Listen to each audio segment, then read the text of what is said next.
Chelsea fans, what a game that was. That was one crazy game. Crazy game.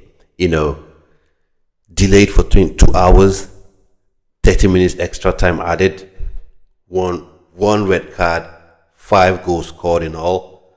Crazy game. So, first off, right off the bat, I'll say this.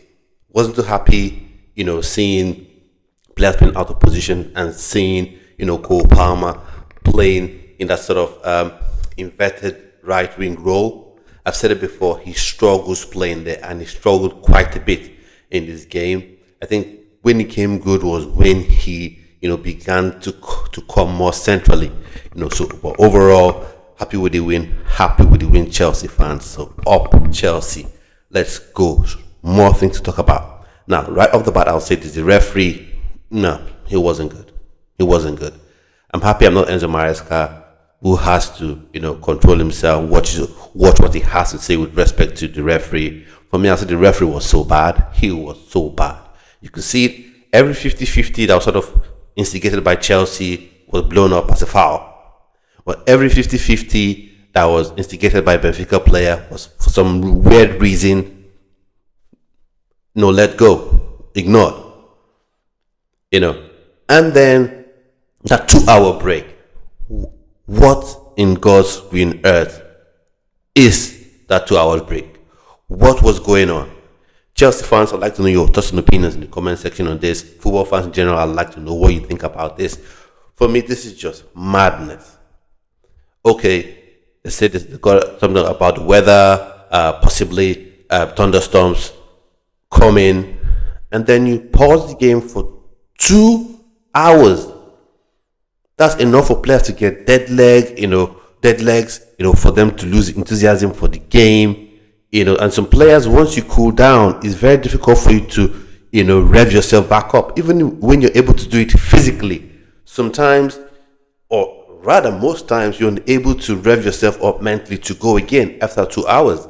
And I think that put Chelsea at a disadvantage as opposed to Benfica, because Benfica, you have something you're chasing. But for Chelsea side, 4 minutes away, ready to celebrate the win, and then you get that taken away from you. But then we go to the penalties. The game starts, the extra time starts, the game starts, extra 6 minutes added. And then, how was that a penalty? The ball flicked off Malo Gusto's fingers. For me, dealing with penalties, Chelsea fans, other fans out there, I want to really know what you think about this. Really, whether you're a rival fan or not, whether you're a Chelsea fan or not, I would like to know your thoughts and opinions about this.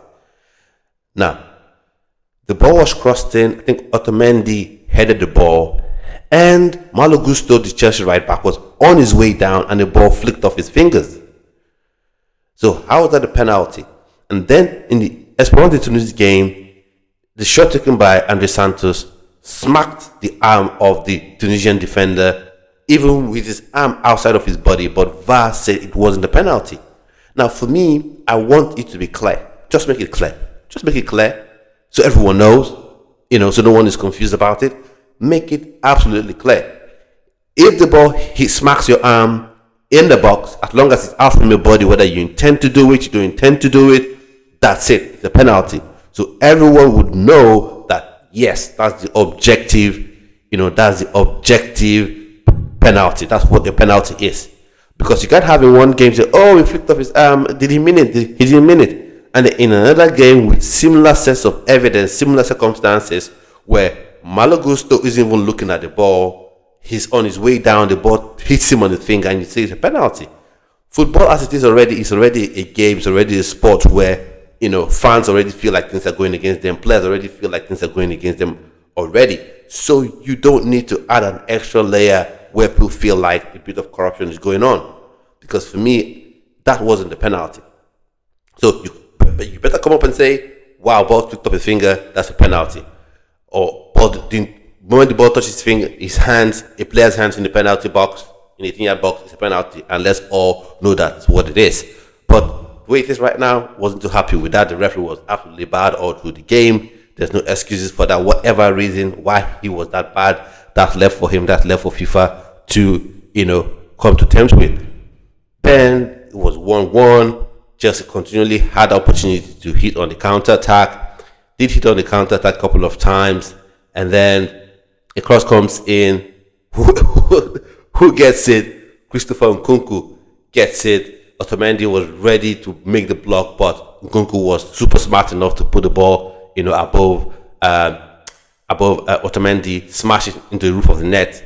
And then who would have been happy with a 2-1 win? Take 2 goals in our lead and go home, given the circumstances of the game.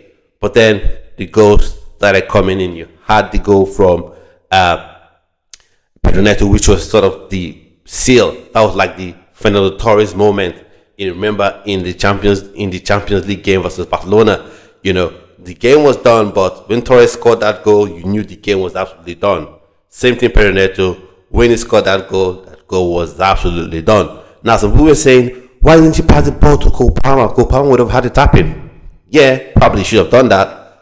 But the main thing is, if you're in that position, you can score the goal. 1v1 the goalkeeper. Why pass the responsibility to other players?